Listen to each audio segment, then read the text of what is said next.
एक और चीज है अपने घर में, रेफ्रिजरेटर। रेफ्रिजरेटर भी एक ऐसी वस्तु है, एक ऐसी डिवाइस है, एक ऐसी टेक्नोलॉजी है जिसमें सूर्य का प्रकाश नहीं जा सकता, पवन का स्पर्श भी नहीं हो सकता।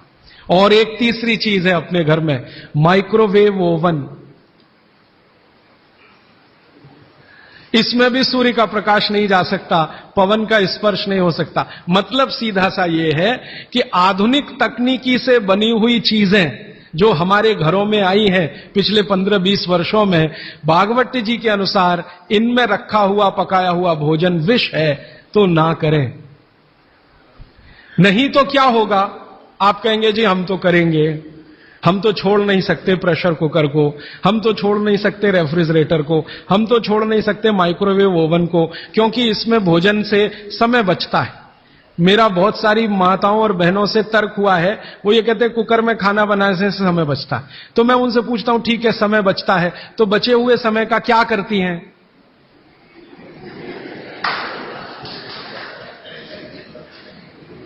तो ज्यादातर माताओं बहनों का उत्तर है सास भी कभी बहू देखते हैं। इधर प्रेशर कुकर में खाना बना के समय बचा, फिर हमने टीवी के सामने वो समय इन्वेस्ट कर दिया, तो नेट रिजल्ट क्या? और फिर मैं जब उनको समझाता हूं कि ये जो आपने आधा घंटा या 1 घंटा समय बचाया भोजन पकाने में, ये आपका घंटों घंटों हॉस्पिटल में खराब कराएगा। तब 2 घंटे रोज के हिसाब से मान लो बचा लिया, और साल भर में आपने 700-800 घंटे बचा लिए। कल्पना करो, फिर एक दिन हॉस्पिटल में भर्ती हो गए और 2-4 महीने वहां निकल गया, नेट रिजल्ट क्या? वही 0 का 0। तो ये एक सूत्र है जिस पर मैं आपसे बात कर रहा हूं कि भोजन को बनाते समय, पकाते समय कोई ऐसी वस्तु जहां सूर्य का प्रकाश ना जाता हो, पवन का स्पर्श ना होता हो, वो ना करें। अब इसमें विश्लेषण की जरूरत है। भागवत जी तो लिख के चले गए, अब ये क्यों का जवाब हमें ढूंढना है, और इसमें जरूरत हो तो आधुनिक विज्ञान की मदद भी लेनी है। मॉडर्न साइंस ने कुछ लॉजिक डेवलप किए हैं, कुछ ऑब्जर्वेशंस उन्होंने दिए हैं, तो उनकी मदद से ये क्यों ना करें, क्या कारण है, यहां से अब बात मैं शुरू करता हूं। आधुनिक विज्ञान क्या कहता है प्रेशर कुकर के बारे में, ये जाने। प्रेशर कुकर एक ऐसी टेक्नोलॉजी है जो खाने को जल्दी पकाती है, ये है सीधा सा मतलब। अब खाने को जल्दी पकाने के लिए ये प्रेशर कुकर क्या करता है, जो भोजन आपने उसमें अंदर रखा है पकने के लिए, उस पर, और जो पानी डाला है आपने भोजन पकाने के लिए, उस पर अतिरिक्त दबाव डालता है। यह है प्रेशर। प्रेशर माने दबाव। तो अतिरिक्त दबाव डालने की टेक्नोलॉजी है प्रेशर कुकर। और यह अतिरिक्त दबाव कहां से आता है? प्रेशर कुकर में आपने दाल डाली, ऊपर से पानी डाला, थोड़ा हल्दी मसाले डालकर बंद करके रख दिया। अब उसमें वो एक सीटी लगा दी। वो सीटी लगाई, यही सबसे खतरनाक चीज है पूरे प्रेशर कुकर की। सीटी ना लगाएं तो आपका प्रेशर कुकर आपके लिए अच्छा है। सीटी लगाते ही क्या करता है, पानी गर्म होगा। आप जानते हैं पानी गर्म होने से वाष्पीकरण शुरू होता है, वेपराइजेशन शुरू होता है। तो पानी की वाष्प प्रेशर कुकर में चारों तरफ इकट्ठी हुई, वो वाष्प जो है ना, वो दबाव डालती है। किस पर? दाल पर, चावल पर, सब्जी पर। यह दबाव डाल के होता क्या है, दाल, एक कल्पना करिए, अरहर की दाल, थोड़ी देर के लिए कल्पना, अरहर की दाल के छोटे छोटे टुकड़े, एक दाल को तोड़कर 2 टुकड़े, जिसको द्विदल कहते हैं। जैन समाज के लोग तुरंत समझ में आ जाएंगे। द्विदल, चने की दाल, अरहर की दाल, ये सब द्विदल है। इसको तोड़कर आपने दाल बनाई है। अब ये दाल पानी में पड़ी है, नीचे से गर्म और ऊपर से भाप का दबाव, तो ये दाल जो है ना फट जाती है। फटना समझते हैं? वो दरकना शुरू हो जाता है। उसके अंदर के जो मॉलिक्यूल हैं, दाल के अंदर जो अणु हैं, वो अणु एक दूसरे को जो जकड़कर बैठे हुए हैं, ये पानी का प्रेशर उन अणुओं को तोड़ता है और दाल दरकना शुरू होती है। वो दाल दरक जाती है और पानी इतना गर्म होता है तो उबल जाती है, पकती नहीं है, उबलती है। पकना और उबलने में अंतर है। तो उबल जाती है और दरक जाती है। आप खोलते हैं, 5 मिनट बाद आपको लगता है दाल पक गई है। पक नहीं गई है, वो थोड़ी सॉफ्ट हो गई है, नरम हो गई है, क्योंकि नीचे से गर्मी पड़ी, ऊपर से प्रेशर पड़ा वाष्प का, वो पकी नहीं है। उबल गई है, और उसका सॉफ्टनेस बढ़ गई है। तो आपने खा लिया तो आपने कहा पकी हुई दाल खा ली। माफ करिए, दाल पकी हुई नहीं है। फिर आप बोलेंगे जी पकी हुई दाल और इस दाल में क्या अंतर है? पकी हुई दाल का आयुर्वेद में एक सिद्धांत है। आयुर्वेद में वैसे सभी सिद्धांत हैं, उसमें से एक मैं आपसे बता रहा हूं। आयुर्वेद चिकित्सा यह कहती है कि जिस वस्तु को खेत में पकने में जितना ज्यादा समय लगता है, जिस वस्तु को पकने में खेत में जितना ज्यादा समय लगता है, भोजन रूप में पकने में भी उसको ज्यादा समय लगता है। अब अरहर की दाल की बात करें, आप में से थोड़ा भी गांव से जुड़ा हुआ कोई व्यक्ति होगा तो आप जानते हैं अरहर की दाल को खेत में पकने में कम से कम 7 से 8 महीने लगता है। कम से कम 7 से 8 महीना लगता है। क्यों? अरहर की दाल में जो कुछ भी है, जिसको आप न्यूट्रिएंट के रूप में जानते हैं, माइक्रो न्यूट्रिएंट के रूप में जानते हैं, सूक्ष्म पोषक तत्व के रूप में जानते हैं, वो मिट्टी से दाल तक आने में सबसे ज्यादा समय लगता है। ये जो मिट्टी है ना खेत की, ये माइक्रो न्यूट्रिएंट्स का खजाना है। खेत की मिट्टी में कैल्शियम है, खेत की मिट्टी में आयरन है, खेत की मिट्टी में सिलिकॉन है, कोबाल्ट है, जिप्टन है, जोरोन है, ये सब माइक्रो न्यूट्रिएंट्स खेत की मिट्टी में है। ये पौधे की जड़ में आते हैं, जड़ से तने में आते हैं, तने से फल में आते हैं। इस पूरी क्रिया में बहुत समय लगता है, तो इसलिए दाल को पकने में समय लगता है। तो आयुर्वेद यह कहता है कि जिस दाल को खेत में पकने में ज्यादा समय लगा, उसको घर में भी पकने में ज्यादा समय लगना चाहिए। क्यों? ये जो माइक्रो न्यूट्रिएंट्स धीरे धीरे एब्जॉर्ब हुए हैं दाल में, खींच कर आए हैं दाल में, इनको डिसॉल्व होने में भी धीरे धीरे ही समय लगेगा। आप दाल क्यों खाना चाहते हैं? आप दाल खाना चाहते हैं प्रोटीन के लिए।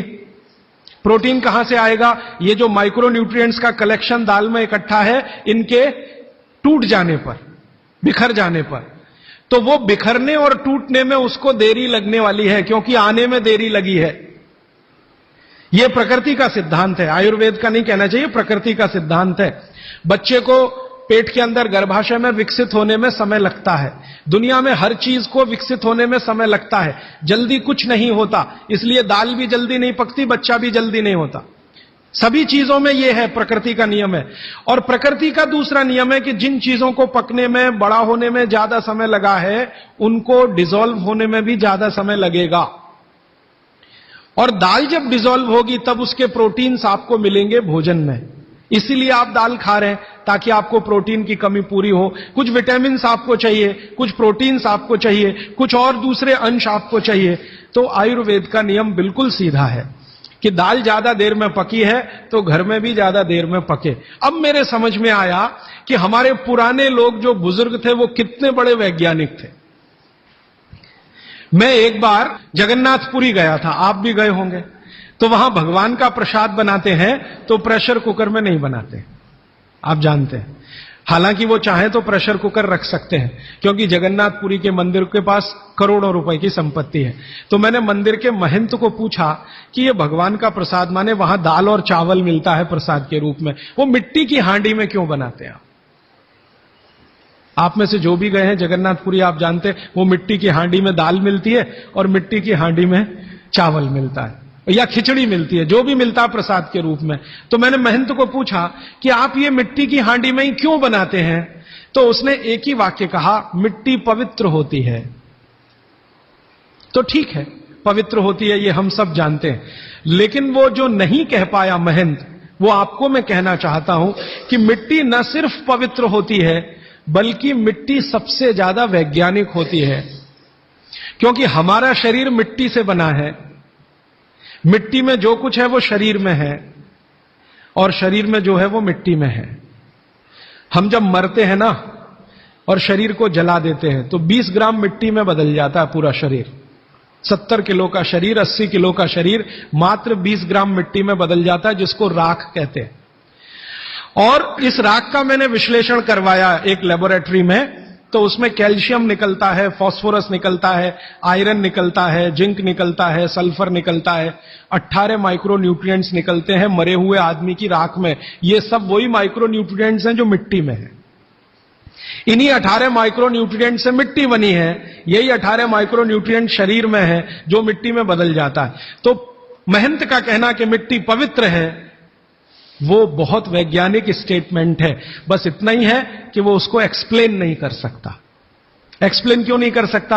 आधुनिक विज्ञान उसने नहीं पढ़ा या उसको मालूम नहीं है, लेकिन आधुनिक विज्ञान का रिजल्ट मालूम है, पवित्रता। रिजल्ट उसे मालूम है, विश्लेषण नहीं मालूम। वो हमारे जैसे मूर्खों को मालूम है।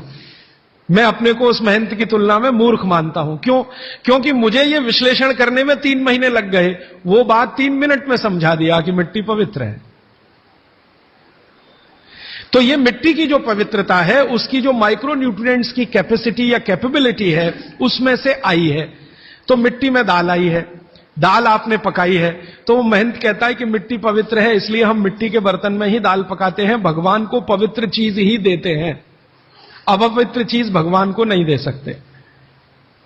अच्छा, मैं वो दाल ले आया और भुवनेश्वर लेके गया, पुरी से भुवनेश्वर।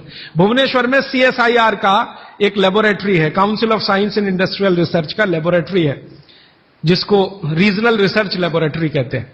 तो वहां ले गया, कुछ वैज्ञानिकों से कहा ये दाल है, उन्होंने कहा हाँ हाँ ये पुरी की दाल है। मैंने कहा इसका विश्लेषण करना है, इस दाल में क्या है। तो उन्होंने कहा यार ये तो बड़ा मुश्किल काम है, 6-8 महीने लगेगा। मैंने कहा ठीक है, फिर भी। तो उन्होंने कहा हमारे पास पूरे इंस्ट्रूमेंट नहीं है, हमारे पास जो जो चाहिए वो नहीं है, आप दिल्ली ले जाओ तो बेहतर है। तो मैंने कहा दिल्ली ले गया तो खराब तो नहीं होगी? उन्होंने कहा नहीं होगी, क्योंकि ये मिट्टी में बनी है। तो पहली बार मुझे समझ में आया मिट्टी में बनी है तो खराब नहीं होगी। तो मैं ले गया दिल्ली तक, सच में ले गया।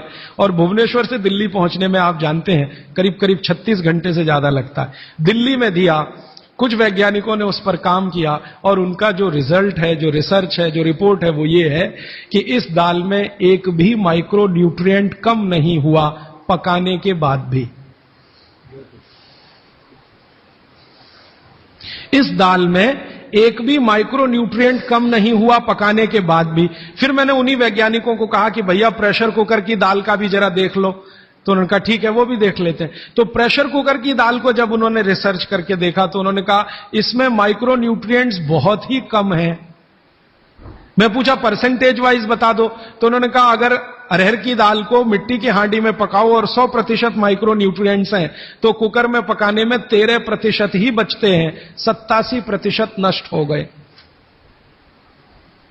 मैं पूछा कैसे नष्ट हुए? तो उन्होंने कहा ये जो प्रेशर पड़ा है ऊपर से और इसने दाल को पकने नहीं दिया, तोड़ दिया, मॉलिक्यूल्स टूट गए हैं, तो दाल तो बिखर गई है, पकी नहीं है, बिखर गई है, सॉफ्ट हो गई है। तो खाने में हमको ऐसा लग रहा है कि ये पका हुआ खा रहे हैं, लेकिन वास्तव में वो नहीं है। पके हुए से मतलब ये होता है कि जो माइक्रो न्यूट्रिएंट्स आपको कच्चे रूप में शरीर को उपयोग नहीं आते, उनको आप उपयोगी बना लें, इसको पका हुआ कहते हैं आयुर्वेद में। जो सूक्ष्म पोषक तत्व कच्ची अरहर की दाल खाने में शरीर को उपयोगी नहीं आएंगे, वो उपयोगी आने लायक बनाएं, उसको पका हुआ कहा जाता है या कहेंगे। तो उन्होंने कहा कि ये मिट्टी की हांडी की दाल बहुत बहुत क्वालिटी में ऊंची है, बशर्ते कि आपके प्रेशर कुकर की। और दूसरी बात तो आप सभी जानते हैं, वो मुझे सिर्फ रिपीट करनी है कि मिट्टी की हांडी की बनाई हुई दाल को खा लीजिए तो जो उसका स्वाद है वो जिंदगी भर नहीं भूलेंगे आप। इसका मतलब क्या है? भारत में चिकित्सा का और शास्त्र पाक कला का ऐसा विज्ञान विकसित हुआ है जहां क्वालिटी भी मेंटेन रहेगी और स्वाद भी मेंटेन रहेगा। तो मिट्टी की हांडी में बनाई हुई दाल को खाएं तो स्वाद बहुत अच्छा है और शरीर की पोषकता उसकी इतनी जबरदस्त है कि दाल का सही खाने का मतलब उसमें है। तब मैंने गांव गांव घूमता रहता हूं तो पूछना शुरू किया, तो बोलते हैं लोग कि ज्यादा नहीं, 30-40 साल पहले सब घर में मिट्टी की हांडी की दाल थी। मेरी दादी को पूछा तो दादी कहती है कि हम तो जिंदगी भर मिट्टी की दाल ही खाते रहे। तब मेरे समझ में आया कि मेरी दादी को डायबिटीज क्यों नहीं हुआ। तब मुझे समझ में आया उसको घुटने का दर्द क्यों नहीं हुआ। तब मुझे समझ में आया उसके 3200 दांत मरने के दिन तक सुरक्षित थे, क्योंकि हमने उसका अंतिम संस्कार किया। अगले दिन जब राखी लेने गए तो सारे दांत उसके 32 के 32 निकले। तब मेरे समझ में आया कि 94 साल की उम्र तक मरते समय चश्मा क्यों नहीं लगा उसकी आंखों पे। और जीवन के आखिरी दिन तक अपने कपड़े खुद अपने हाथ से धोते हुए मरी थी। ये कारण है कि शरीर को आवश्यक माइक्रोन्यूट्रिएंट्स की पूर्ति अगर नियमित रूप से होती रहे तो आपका शरीर ज्यादा दिनों तक बिना किसी दूसरे की मदद के काम करता है। तो माइक्रोन्यूट्रिएंट्स पूरा सप्लाई मिला दाल में, जो खाई थी उसने मिट्टी की हांडी में पका पका के, और न सिर्फ दाल पकाती थी वो मिट्टी की हांडी में, बल्कि दूध भी मिट्टी की हांडी में पकाती थी, घी भी मिट्टी की हांडी से ही निकालती थी, दही का मट्ठा भी मिट्टी की हांडी में ही बनता था। अब मेरे समझ में आया कि हजारों साल से मिट्टी के बर्तन क्यों इस देश में आए, हम भी एल्यूमिनियम बना सकते थे। देखिए, बात मैं आपसे कहने जा रहा हूं वो ये कि हिंदुस्तान भी 2000 साल पहले, 5000 साल पहले एल्यूमिनियम बना सकता था, क्योंकि एल्यूमिनियम का रॉ मटेरियल इस देश में भरपूर मात्रा में है। बॉक्साइट, हिंदुस्तान में बॉक्साइट के खजाने भरे पड़े हैं। कर्नाटक बहुत बड़ा भंडार, तमिलनाडु, आंध्र प्रदेश बॉक्साइट के बड़े भंडार हैं। हम भी बना सकते थे, अगर बॉक्साइट है तो एल्यूमिनियम बनाना कोई मुश्किल काम नहीं है, लेकिन हमने नहीं बनाया क्योंकि उसकी जरूरत नहीं थी। हमको जरूरत थी मिट्टी की हांडी की, इसलिए हमने मिट्टी की हांडी बनाई और उसी पर सारे रिसर्च और एक्सपेरिमेंट किए। इसलिए कुम्हारों की एक पूरी की पूरी जमात इस देश में खड़ी की गई कि तुमको भैया मिट्टी के ही बर्तन बनाने हैं। माने तुमसे बड़ा वैज्ञानिक कौन? अब ये कुम्हार जो इतने बड़े वैज्ञानिक हैं इस देश के, जो मिट्टी के बर्तन बनाकर हजारों साल से दे रहे हैं हमारे स्वास्थ्य की रक्षा करने के लिए, हमने उनको नीची जाति बना दिया। हम कैसे मूर्ख लोग! वो नीचे कहां है जरा बताइए। अगर प्रेशर कुकर की कंपनी जो बना रही है प्रेशर कुकर वो ऊंचा आदमी है, तो ये कुम्हार नीचा कैसे हो गया? ये ऊंचा नीचा हमने डाल दिया इस देश में, इसी ने देश का सत्यानाश कर दिया। ये ऊंचा नीचा कुछ तो अंग्रेजों ने डाला, कुछ अंग्रेजों के पहले जो मुसलमान थे उन्होंने डाला, और कुछ अंग्रेज और मुसलमानों के जाने के बाद हम काले अंग्रेजों ने इसको ऐसा पक्का बना दिया कि कुम्हार इस देश में बैकवर्ड क्लास है। जो सबसे बड़ा वैज्ञानिक काम कर रहा है मिट्टी के बर्तन बना बनाकर आपके माइक्रो न्यूट्रिएंट्स को, आपके सूक्ष्म पोषक तत्वों को कम नहीं होने देने के लिए मिट्टी का सिलेक्शन करता है। वो आपको मालूम है, हर एक मिट्टी से बर्तन नहीं बनते। एक खास तरह की मिट्टी है वही बर्तन बनाने में काम आती है, और एक खास तरह की मिट्टी है जो हांडी बनाती है, दूसरे खास तरह की मिट्टी इसमें कुल्हड़ बनता है, तीसरे खास तरह की मिट्टी में कुछ और बनता है। ये मिट्टी को पहचानना कि इसमें कैल्शियम ज्यादा, इसमें मैग्नीशियम ज्यादा, इसलिए हांडी इससे बनाओ, और इसमें कैल्शियम मैग्नीशियम कम है इसलिए इसका कुल्हड़ बनाओ, ये तो बहुत बहुत बारीक और विज्ञान का काम है। ये सब कुम्हार कर रहे हैं, हजारों साल से कर रहे हैं, बिना किसी यूनिवर्सिटी में पढ़े हुए कर रहे हैं। तो हमें तो वंदन करना चाहिए, उनके सामने नतमस्तक होना चाहिए। कितने महान लोग हैं। दुर्भाग्य से सरकार की कैटेगरी में वो बैकवर्ड क्लास में आते हैं। तो ये जो मिट्टी के बर्तन की बात हुई, वो मिट्टी के बर्तन की बात इसलिए कि माइक्रो न्यूट्रिएंट्स का सब कुछ सामान्य रहता है, इसलिए हमारे यहां एल्यूमिनियम के बर्तन या दूसरे मेटल के बर्तन का चलन कम है। भगवान के लिए तो बनाते नहीं, धातुओं के बर्तन में खाना नहीं बनता, सभी मंदिरों में भोजन और प्रसाद ज्यादातर मिट्टी के। तो आप भी कर लीजिए ये काम, प्रेशर कुकर निकालिए, मिट्टी की हांडी ले आइए। तो आप कहेंगे जी दाल देर में पकेगी, सिद्धांत ही वही है दाल का, तो जो देर में खेत में पकी है वो देर में घर में भी पकेगी। तो आप बोलेंगे फिर टाइम मैनेजमेंट कैसे होगा? मैं आपको सरल बता देता हूं, दाल को हांडी में रख के चढ़ा दीजिए, बाकी सब काम करते रहिए, घंटे डेढ़ घंटे में पक जाएगी, उतार लीजिए, फिर खा लीजिए। घंटे डेढ़ घंटे में आपके झाड़ू पोछा, दूसरे बर्तन साफ करना, कपड़े साफ करना, या जो भी काम करना है, पढ़ना लिखना, बच्चों को पढ़ाना, वो करते रहिए, वो दाल पकती रहेगी। ये है भागवत जी का सूत्र कि ऐसा भोजन नहीं करना जो बनाते समय, पकाते समय सूर्य के प्रकाश से वंचित हो और पवन के स्पर्श से वंचित हो। यह तभी संभव है जब आप खुले बर्तन में खाना बनाएं तो पवन भी अंदर आए और सूर्य का प्रकाश की किरणें भी अंदर आए खुले बर्तन में, और वो खुला बर्तन सबसे अच्छा मिट्टी का हांडी। आप कहें जी मिट्टी की हांडी के बाद अगर कोई चीज है तो हमारे यहां एक मेटल बनता है जिसको आप लोग कहते हैं एलॉय है, कांसा। कांसा आपने सुना है, शायद देखा भी हो किसी के घर में। तो दूसरा सबसे अच्छा माना जाता है कांसा, तीसरा सबसे अच्छा माना जाता है पीतल। अब ये कांसे और पीतल में भी हमने काम कर लिया कि अरहर की दाल को कांसे के बर्तन में पकाएं तो उसके सिर्फ 3% माइक्रोन्यूट्रिएंट कम होते हैं, 97% मेंटेन रहते हैं। पीतल के भगोने में पकाएं तो 7% कम होते हैं, 93% बचे रहते हैं। लेकिन प्रेशर कुकर में बनाएं तो सिर्फ 7% बचते हैं, बाकी खत्म होते हैं। अब आप तय कर लीजिए, आपको लाइफ में क्वालिटी चाहिए तो आपको मिट्टी की हांडी की तरफ ही जाना पड़ेगा। क्वालिटी ऑफ लाइफ की अगर बात आप करेंगे, माने जो खा रहे हैं वो पूरे शरीर में पोषकता दे, ये लाइफ की क्वालिटी की बात आप करेंगे तो मिट्टी की हांडी की तरफ ही जाना पड़ेगा। माने भारत की तरफ वापस लौटना पड़ेगा इंडिया से। अभी हम हैं इंडिया में, जो बनाया अंग्रेजों ने या बना दिया अमरीकियों ने, इस इंडिया से निकल के भारत की यात्रा करनी पड़ेगी। और मैंने पिछले 1-2 वर्षों में ये बातें गांव-गांव में कहना शुरू किया है, तो इसका परिणाम पता है क्या, कि कुम्हारों की इज्जत बढ़ गई है गांव में। गांव वाले समझते हैं कि ये तो कोई बड़ा काम कर रहे हैं हमारे लिए। और मैं मानता हूं कि मेरे व्याख्यान की अगर कोई सार्थकता है तो वो ये कि कुम्हारों की इज्जत इतनी बढ़ जाए कि वो पंडितों के बराबर आ जाएं, क्योंकि वो किसी से नीचे नहीं है, क्योंकि वो किसी से छोटे नहीं है। भले वो मिट्टी के बर्तन बना रहे हैं, बहुत वैज्ञानिक काम वो कर रहे हैं। और मजे की बात कि वो हांडी बना के आपको 20-25 रुपए में ही दे रहे हैं, प्रेशर कुकर तो 250-300 रुपए का है। और सबसे मजे की बात कि ये हांडी जब खत्म होगी, माने इसकी लाइफ पूरी हो जाएगी, तो ये हांडी फिर मिट्टी में मिल जाएगी और फिर वही मिट्टी से हांडी बन जाएगी। दुनिया में ऐसी कोई वस्तु नहीं है। प्रेशर कुकर के बारे में तो नहीं कह सकते आप, बायोडिग्रेडेबल है। तो आप कोशिश करें अपने घर में थोड़ा परिवर्तन करें। अब मैं आखिरी बात जो आज की कह रहा हूं वो ये, मैंने पिछले 2 वर्षों में मैं होम्योपैथी की भी चिकित्सा करता हूं। तो बहुत सारे पेशेंट मुझे फोन करते हैं, राजीव भाई ये। तो मैंने कुछ पेशेंट को खास कर कहा कि देखो भैया, आपको मैं कोई दवा नहीं दूंगा।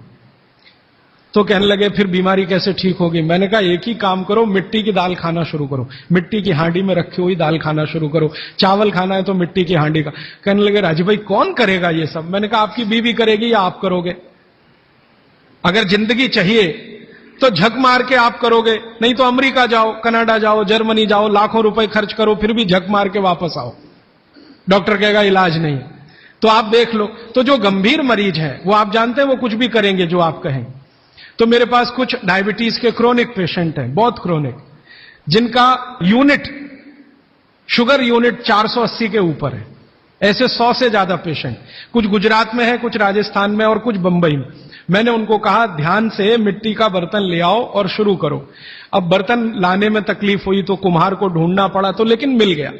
वो 8 से 9 महीना हो गया नियमित रूप से मिट्टी की दाल और मिट्टी का चावल, माने हांडी की दाल और हांडी का चावल, हांडी की खिचड़ी नियमित रूप से खा रहे हैं। और अब तो उन्होंने मिट्टी का तवा भी ले आया अपने घर में रोटी बनाने के लिए। बाजरे की रोटी बहुत अच्छी बनती है इस मिट्टी के तवे पे, तो रोटी भी उसी की खा रहे हैं। 8 महीने के बाद सबका शुगर टेस्ट किया है तो 480 यूनिट वाला अभी 180 यूनिट पे है, बिना किसी मेडिसिन के, बिना किसी इंजेक्शन के, बिना किसी टॉनिक के। और होम्योपैथी की कोई दवा नहीं दी मैंने उनको। कुछ लोगों को ज्यादा परेशान थे, दवा भी दो, उनको प्लेसिबो दे दिया। प्लेसिबो समझते हैं? खाली गोली, दवा नहीं डाली। तो पेशेंट को लग रहा है कि मैं दवा खा रहा हूं, दवा खा के अच्छा हो रहा हूं। मुझे मालूम है कि वो कोई दवा नहीं है, वो प्लेसिबो है, वो अच्छा हो रहा है उस मिट्टी की दाल खा के, मिट्टी का चावल खा के, मिट्टी की खिचड़ी खा के। रिजल्ट ये है। तब मैंने मान लिया कि बाघभट्ट सच में महान आदमी थे। वो एक सूत्र लिख गए कि आप ऐसा भोजन मत करो जिसमें सूर्य का प्रकाश ना जाए, पवन का स्पर्श ना हो। तो वो आपके लिए अमृत तत्व है, भोजन नहीं है, वो अमृत जैसा है। ये एक सूत्र पूरा होता है, 8:30 का समय हो गया है।